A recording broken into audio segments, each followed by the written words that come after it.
नमस्कार, ताजा खबरों के साथ मैं हूं सुखवीर। आप देख रहे हैं आपका अपना चैनल भिवानी हलचल और आज की खबरें इस प्रकार से।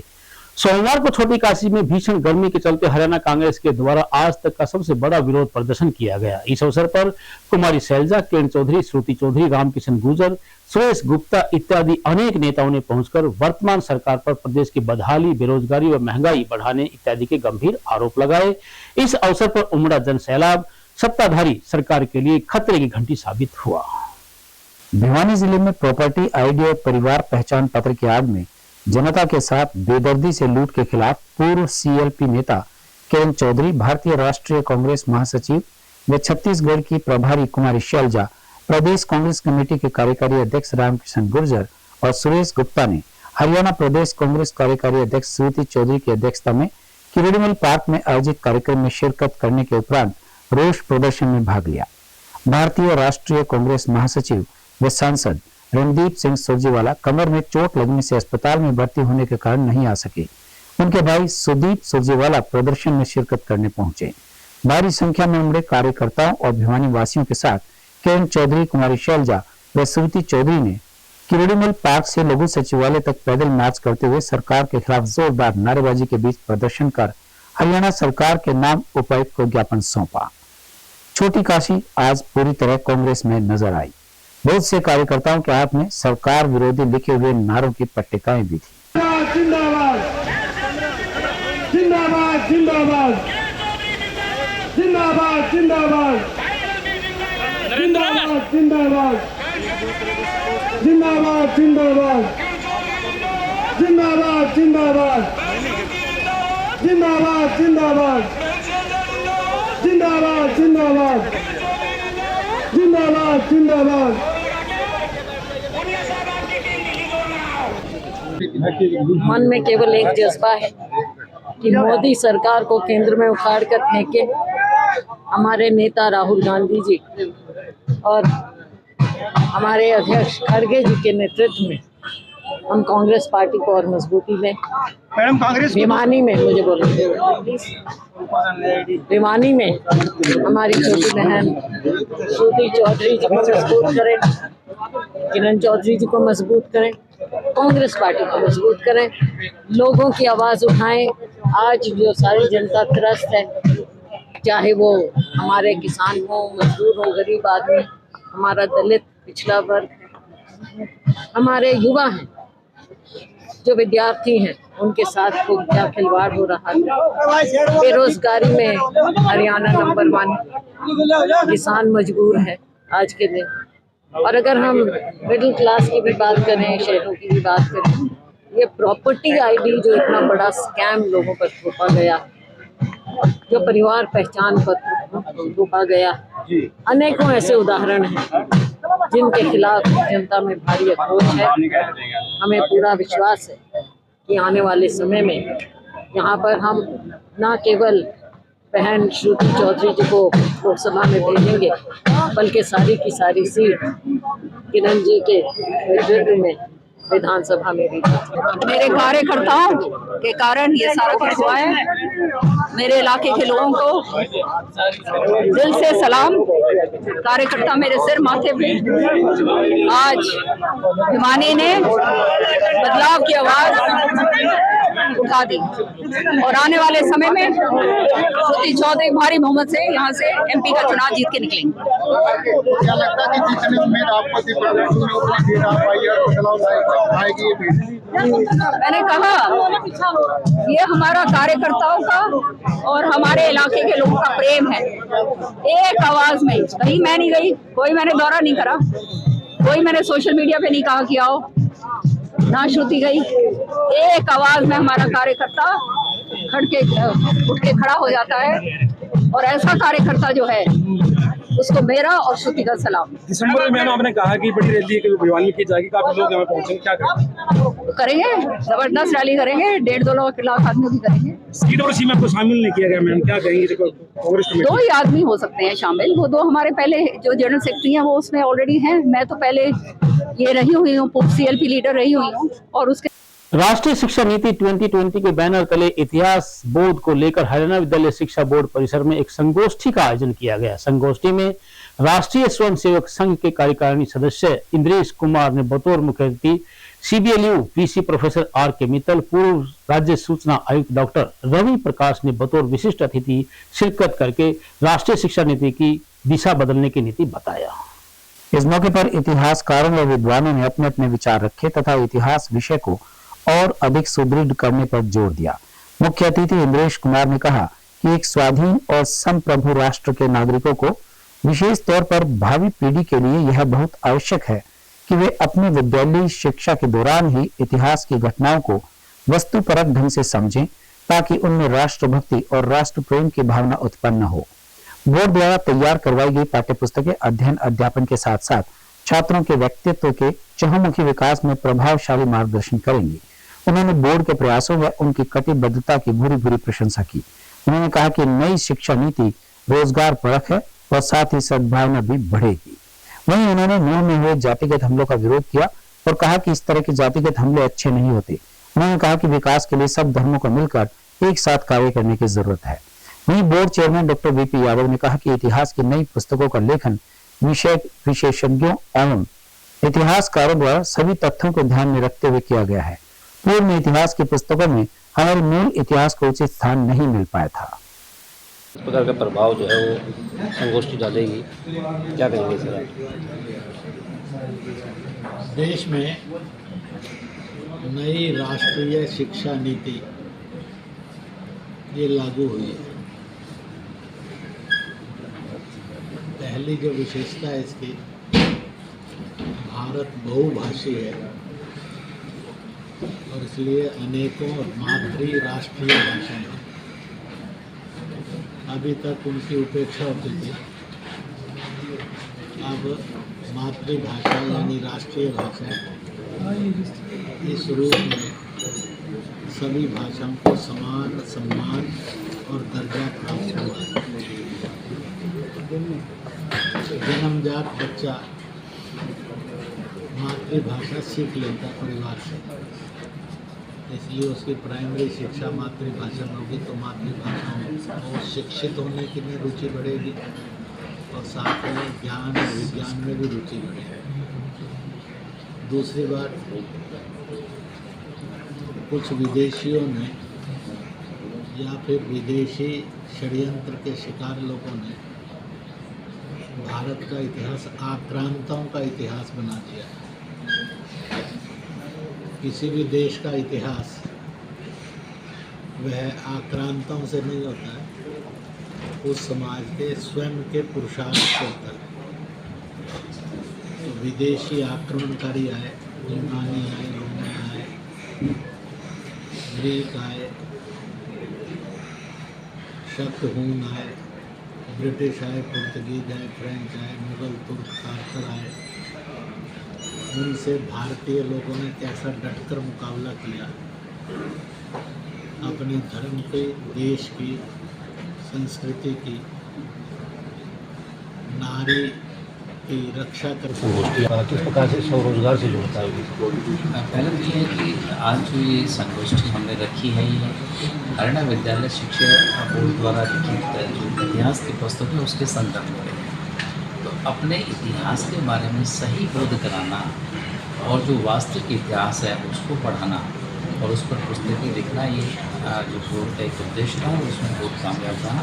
अब 2 साल हो गए हम इस पुस्तक को पढ़ा रहे हैं और बच्चे अपने आप को गौरवान्वित महसूस कर रहे हैं और वो सही इतिहास पढ़ पा रहे हैं। जैसे कि कहा कि आक्रांतों का इतिहास हमारा इतिहास नहीं हो सकता, जिसको जितना स्थान मिलना चाहिए उसको उतना ही स्थान दिया गया है और जो हमारे सही मायने में हमारे हीरोज़ हैं उनको इतिहास के अंदर लिया गया है और संस्कृति और सभ्यता दोनों के बारे में विस्तृत रूप से बताया गया है। जिस प्रकार से आपने राष्ट्रीय शिक्षा नीति के अंदर सबसे बड़ी जो बात है वो भारतीय का हम मूल लेकर आए हैं और अपनी संस्कृति के बारे में बताया। दूसरा, स्किलिंग पर बहुत ज़्यादा जोर है कि अगर स्किलिंग्स होंगी, एबिलिटीज़ होंगी, कौशल होगा तो रोज़गार भी अपने आप मिलना शुरू हो जाएगा। और उसके ऊपर राष्ट्रीय स्तर पर बहुत बड़ा काम चल रहा है और हरियाणा विद्यालय शिक्षा बोर्ड भी इसकी और अग्रसर है। उनमें टाइप्स भी किए हैं और बहुत सारे स्किल सब्जेक्ट्स को इंट्रोड्यूस किया है। तो ऐसे ही जैसे सेंट्रल गवर्नमेंट के हमारे पास दिशा निर्देश आ रहे हैं, शिक्षा विभाग हरियाणा बता रहे हैं, उसी तरह से हम भी निरंतर बदलाव करते जा रहे हैं और शिक्षा नीति के अनुरूप हरियाणा विद्यालय शिक्षा बोर्ड को ढालते जा रहे हैं, उसे अडॉप्ट करते जा रहे हैं। उसके व्यापक असर आपको देखने को मिलेगा। डिजिटलाइजेशन का दौर है और हरियाणा विद्यालय शिक्षा बोर्ड ने नए नए तकनीकों को अपनाया है, जिसका असर आपने क्वेश्चन पेपर्स की लिस्ट बनाना भी आपने देखा होगा। और मैं कहूँगा कि हरियाणा विद्यालय शिक्षा बोर्ड के अंदर अब हरियाणा में कोई ना नकल करता है ना उसकी हिमाकत करता है। और अब मीडिया भी इसके बारे में कहते कंठमुख से उन्होंने प्रशंसा की इसकी। सोमवार को भिवानी के एएसपी मयंक गुप्ता ने अपने कार्यालय में एक प्रेस वार्ता को संबोधित किया। अपने संबोधन में उन्होंने औद्योगिक क्षेत्र के घर में घुसकर चोरी की अंजाम देने वाली 4 आरोपियों को पकड़ने व उनसे चोरी किए गए सोने चांदी के आभूषण व मोटरसाइकिल बरामदगी का खुलासा किया। वहीं उन्होंने चेन स्नैचिंग मामले में आरोपियों को पकड़ने की जानकारी प्रदान की। अतिरिक्त पुलिस अधीक्षक भिवानी डॉक्टर मयंक गुप्ता आईपीएस ने जानकारी देते हुए बताया कि पुलिस अधीक्षक भिवानी श्री वरुण सिंगला आईपीएस के द्वारा घर में घुसकर चोरी की घटनाओं पर अंकुश लगाने व आरोपियों के विरुद्ध प्रभावी कार्रवाई कर जल्द गिरफ्तार करने के निर्देश दिए हैं। इन्हीं निर्देशों के तहत कार्रवाई करते हुए थाना औद्योगिक क्षेत्र पुलिस ने घरों में चोरी की वारदात को अंजाम देने वाले गिरोह के 4 सदस्यों को गिरफ्तार करने में सफलता हासिल की। सत्यपाल वासी भिवानी ने थाना औद्योगिक क्षेत्र पुलिस को शिकायत दर्ज करवाई थी, जिसमें शिकायतकर्ता ने पुलिस को बतलाया उसके बंद मकान में चोरी करके घर के आभूषण, रुपए और घर में खड़ी उनकी एक मोटरसाइकिल की चोरी करके ले गए थे। इस शिकायत पर पुलिस से संबंधित धाराओं के तहत अभियोग थाना औद्योगिक क्षेत्र भिवानी में दर्ज किया था। जांच इकाई के द्वारा आरोपी से चोरी करने के लिए वारदात में प्रयोग की गई मोटरसाइकिल, 4 चांदी के सिक्के, 1 चांदी का गिलास, 1 अंगूठी पीली धातु की बनी हुई, 1 अंगूठी चांदी व कुल 4,550 रुपए अलग अलग सभी आरोपियों से बरामद किए। जांच इकाई के द्वारा पूछताछ करने पर आरोपियों ने बताया कि वे अपने साथियों के साथ मिलकर मोटरसाइकिल पर शहर में चोरी की वारदात को अंजाम देने के लिए घूमते हैं। जिस घर के बाहर ताला लगा हुआ होता था, उस घर के अंदर घुसकर ताले तोड़कर चोरी की वारदात को अंजाम दिया करते थे। इसमें थाना औद्योगिक क्षेत्र की पुलिस ने एफआईआर नंबर 194 जो 19/7/2023 को धारा 457 और 380 में दर्ज हुआ था, उसमें पहले एक आरोपी भारत भूषण को गिरफ्तार किया गया था। अब उसी मामले में आगे चलते हुए अन्य 4 आरोपियों को और गिरफ्तार किया गया है और इनसे चोरी का सामान बरामद भारी मात्रा में किया गया है। इनसे पहले वारदात में प्रयोग की गई मोटरसाइकिल एक बरामद की गई थी। उसके अलावा सोने के कड़े बरामद किए गए थे, चांदी के सिक्के और कैश भी बरामद किया गया था। अब इन आरोपियों को बाद में जब रिमांड पे लिया गया तो इन्होंने और वारदातें अपनी कबूल की हैं, जिसके अंदर भिवानी जिले की 2 वारदातें इंडस्ट्रियल एरिया थाने की हैं, 1 वारदात सिटी थाने की है और 1 रोहतक का भी चोरी का मामला है। इसमें भी हमने 2 वारदातों में रिकवरी कर ली है, चांदी के बर्तनों की, और 1 वारदात जो आर्म्स एक्ट में इन्होंने डोगा बंदूक भी चुराई थी, उसको भी रिकवर कर लिया गया है। तो इसी तरह से 4 जो आरोपी हैं वो हमने गिरफ्तार किए हैं, जिनके नाम है राहुल पुत्र हुकमचंद, जो कि भिवानी के ही ब्रजवासी कॉलोनी का वासी है। एक संदीप पुत्र दिलबाग है, ब्रजवासी कॉलोनी का ही है। एक है सावन उर्फ छोटा और रोहित। इसमें से 2 आरोपियों की रिमांड अवधि आज पूरी हो रही है, उन्हें कोर्ट में पेश किया जाएगा। अन्य 2 आरोपियों की रिमांड अभी 2 दिन की और हमारे पास है, उनसे फर्दर पूछताछ करके और मुकदमे खोलने का प्रयास किया जाएगा। सावन मास के 7वें सोमवार को भिवानी के सिद्ध पीठ जोगीवाला शिव मंदिर में सोमवार को भगवान शिव के रुद्राभिषेक का आयोजन किया गया। रुद्राभिषेक को पूर्ण विधि विधान के अनुसार मंदिर महंत वेदनाथ महाराज के सानिध्य व आचार्य रतनलाल शास्त्री जी की अध्यक्षता में 108 प्रकांड ब्राह्मणों के मंत्र उच्चारण के साथ किया गया। इस अवसर पर भारी संख्या में शिव भक्तों ने पहुंचकर पूजा अर्चना भी की। छोटी काशी भिवानी के सिद्ध पीठ जोगीवाला शिव मंदिर में सावन माह में गत वर्षों की भांति इस वर्ष भी भगवान शिव के रुद्राभिषेक का आयोजन किया गया।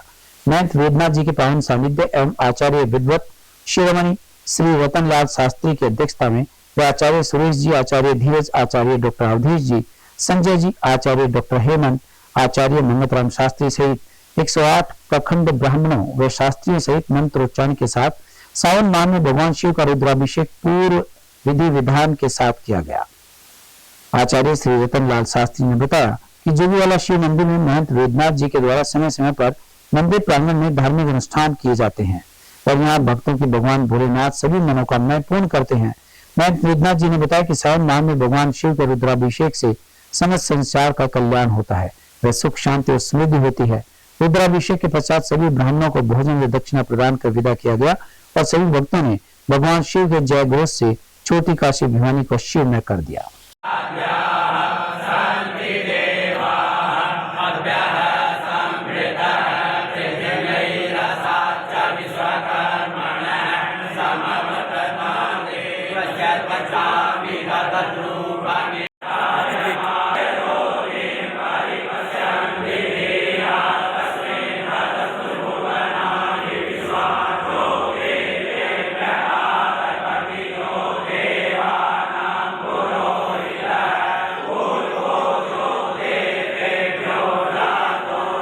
योगी वाला सिद्धपीठ कम से कम 300 साल पुराना स्थान है। यहाँ से दुनिया भर के लोगों को सब प्रकार की सफलता मिली है। उसी उपलक्ष्य में महाराज जी प्रतिवर्ष यहाँ श्रावण के महीने में रुद्राभिषेक कराते हैं। सैकड़ों ब्राह्मण आते हैं जो मंत्रोच्चारण भी करते हैं, भोजन भी करते हैं और मंदिर की शोभा को बढ़ा के जाते हैं। ये केवल मात्र महाराज जी की कृपा से ही संभव है। भिवानी में नहीं, आसपास कहीं भी ऐसा वातावरण देखने को नहीं मिलता जिसमें इतने विद्वान इकट्ठे हों और मंत्रों का उच्चारण करें और उनका मान सम्मान हो। इस रुद्राभिषेक से मनुष्य के कायिक, वाचिक, मानसिक, राजस, तामस सभी प्रकार के जो दोष हैं, आदि व्याधियाँ हैं, सभी शांत हो जाती हैं। कईयों को बताया जाता है रुद्राभिषेक करने से सभी को सुख शांति मिलती है। जिसको जैसी अभिलाषा होती है संतान की, शादी की, उसकी सभी इच्छा। ये भगवान शिव का जो रुद्राभिषेक का प्रोग्राम था, विशेष करके पूरा ही सावन मास भगवान शिव की आराधना का दिन होता है। तो अब की बार 2 सावन थे, फिर भी लोगों की श्रद्धा और भावना इतनी प्रबल है कि पूरे विश्व के अंदर ही भगवान शिव जो कण कण के बाद अंदर वास करते हैं, उन्हीं के उपलक्ष्य में आज ये रुद्राभिषेक का प्रोग्राम किया। हमारे भिवानी के विद्वान जो शास्त्री जी हैं, रतनलाल शास्त्री जी, उन्हीं के अध्यक्षता में, प्रधानता में, उन्हीं के जितने भी विद्वान हैं वो साथी और उनके शिष्य और पूरे ही भिवानी के करीब करीब जो कर्मकांड करते हैं, सारे विद्वान इकट्ठे होकर के साल भर में हर साल रुद्राभिषेक सावन मास में करते हैं। वो सावन मास इसलिए कि भगवान शंकर की आराधना करते हैं और इस आश्रम के से पूर्ण रूप से भगवान शिव से जुड़े हुए हैं, इसलिए हर साल रुद्राभिषेक करते हैं। जिससे हमारे पूरे ही वैसे तो जीवन का जो अभिप्राय है भगवान शिव की प्राप्ति का, उसका मूल रूप है कि भगवान शिव को किसी न किसी रूप में हम आराधना करके खुश करें, ताकि वो पूरे अपने विश्व की शांति के लिए और अपने मन और चित्तवृत्ति को शुद्ध करने के लिए जो आध्यात्मिकता के रूप में करते हैं। तो उसमें सबसे प्रधान रूप भगवान शिव को अभिषेक करने का होता है। तो रुद्र अभिषेक का जो महत्व है सबसे बड़ा माना गया है। रविवार शाम को हालू बाजार स्थित अग्रसेन भवन में सर्व समाज की बैठक का आयोजन किया गया। महंत राजनाथ योगी के सानिध्य में इस बैठक का आयोजन किया गया। इस अवसर पर विश्व हिंदू परिषद के जिला अध्यक्ष 28 अगस्त को होने वाली ब्रज मंडल यात्रा के बारे में विस्तार से जानकारी प्रदान की गई। वहीं उन्होंने कहा कि इस बार यात्रा में पहले से दोगुने यात्री जाएंगे, लेकिन बुजुर्ग, बच्चे व महिलाओं को शामिल नहीं किया जाएगा। विश्व हिंदू परिषद के जिला अध्यक्ष ने 28 अगस्त को होने वाली ब्रज मंडल धार्मिक यात्रा के बारे में विस्तार से बताया। उन्होंने कहा कि 31 जुलाई को विधर्मियों द्वारा हमारी धार्मिक यात्रा पर हमले करके खंडित कर दिया गया था। इसीलिए 13 अगस्त को पलवल मेवात बाईपास गांव में सर्व समाज की हुई पंचायत में निर्णय लिया गया था कि 28 अगस्त को यात्रा को पूरा किया जाएगा। इसके लिए अब की बार यात्रा में बुजुर्ग और माता बहनों व बच्चों को नहीं ले जाया जाएगा। भिवानी से पहले से दोगुनी श्रद्धालु यात्रा में जाएंगे। घायल कार्यकर्ता वे अपनी यात्रा पूरी करेंगे। हम वहां किसी की चुनौती स्वीकार करने या चुनौती देने नहीं जा रहे हैं। हम अपनी आस्था के लिए जल चढ़ाने जा रहे हैं। यही कहना था इन सब श्रद्धालुओं का। भिवानी जिले की मीटिंग हुई है। जो प्रस्तावित यात्रा है 28 तारीख को, उसकी तैयारी के लिए ये हमारा नैतिक दायित्व है, हमारा अधिकार है यात्रा करना, मंदिर मठ मंदिरों में जाना।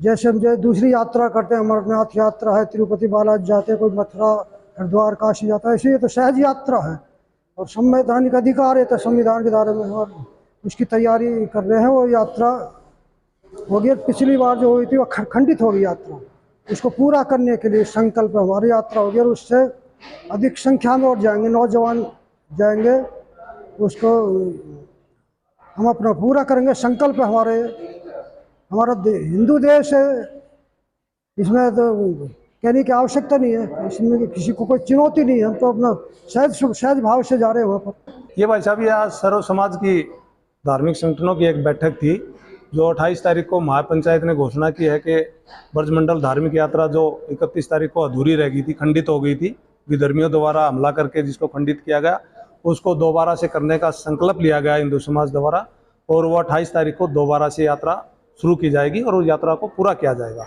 28 तारीख को उस यात्रा के अंदर वृद्ध, बच्चे, महिलाएं नहीं होंगी, युवा शामिल होंगे। और पहले जैसे भिवानी जिले से 3 बसें भर के गई थी, तो अब की बार हमारा लक्ष्य 6 बसों का है। 6 बसों में कार्यकर्ता वहाँ पहुँचेंगे। कार्यकर्ताओं में बड़ा जोश है। देखिए, ये देश सनातन संस्कृति वाला देश है। आज मान लो हम हरिद्वार जाते हैं, मथुरा काशी जाते हैं, वृंदावन जाते हैं, अयोध्या जाते हैं, तिरुपति बालाजी जाते हैं, तो वहाँ क्या कोई किसी भी धर्मी ने हमारे ऊपर हमला कर दिया तो क्या हमने उस यात्रा को छोड़ दिया? नहीं।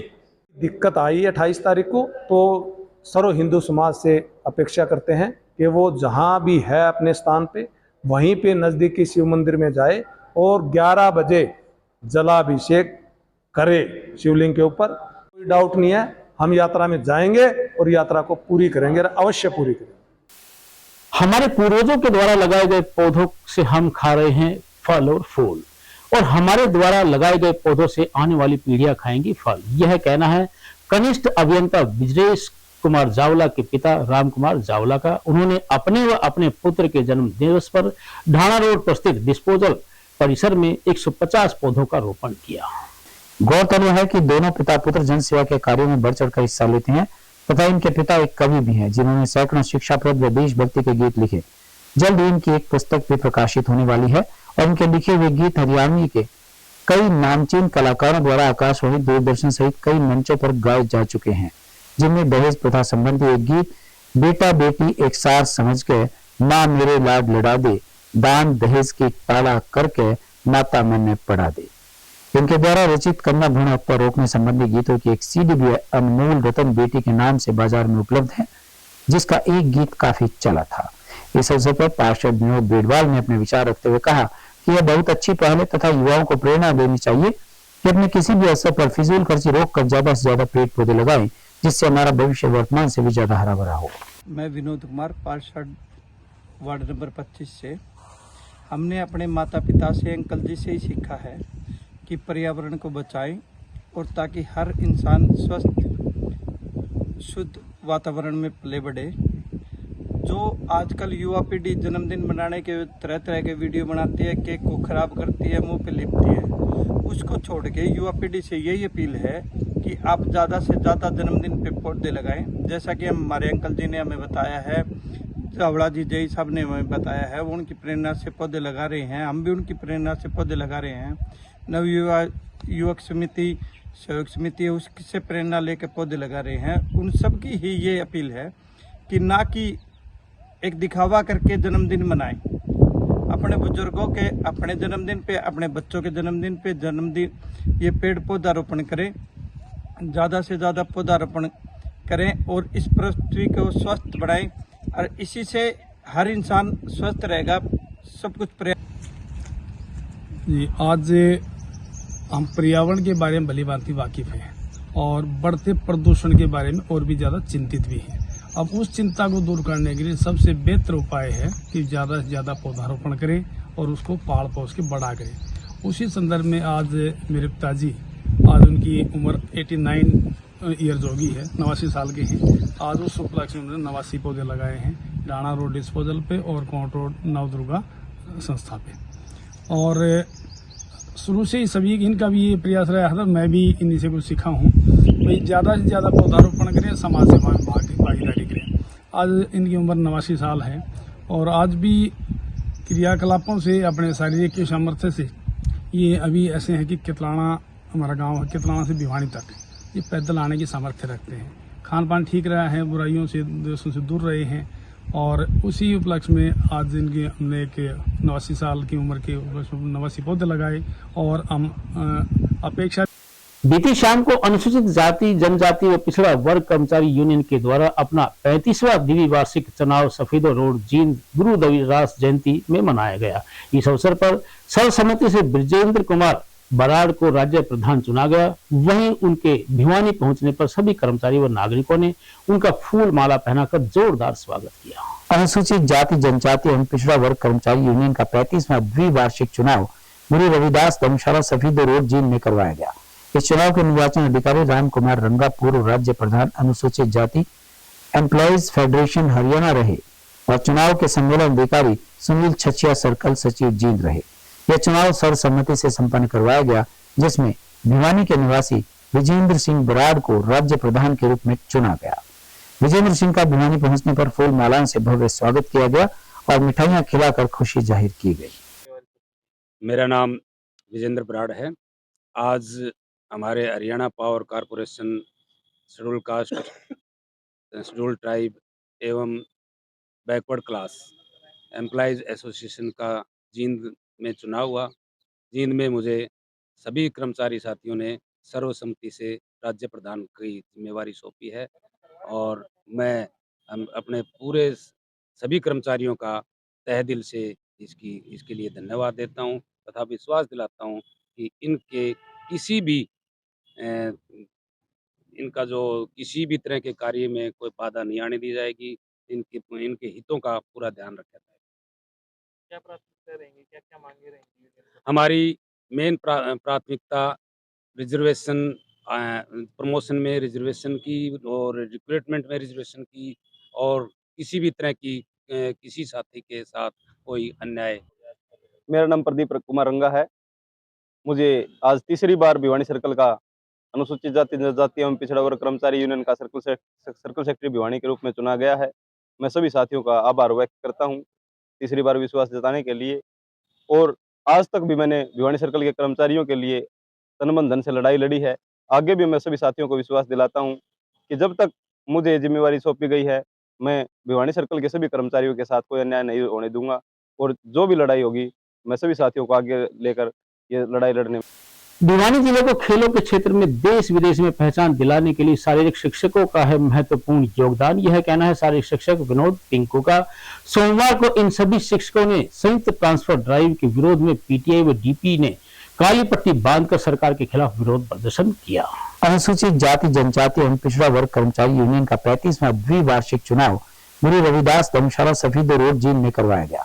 इस चुनाव के निर्वाचन अधिकारी राम कुमार रंगा पूर्व राज्य प्रधान अनुसूचित जाति एम्प्लॉयज फेडरेशन हरियाणा रहे और चुनाव के सम्मेलन अधिकारी सुनील छछिया सर्कल सचिव जींद रहे।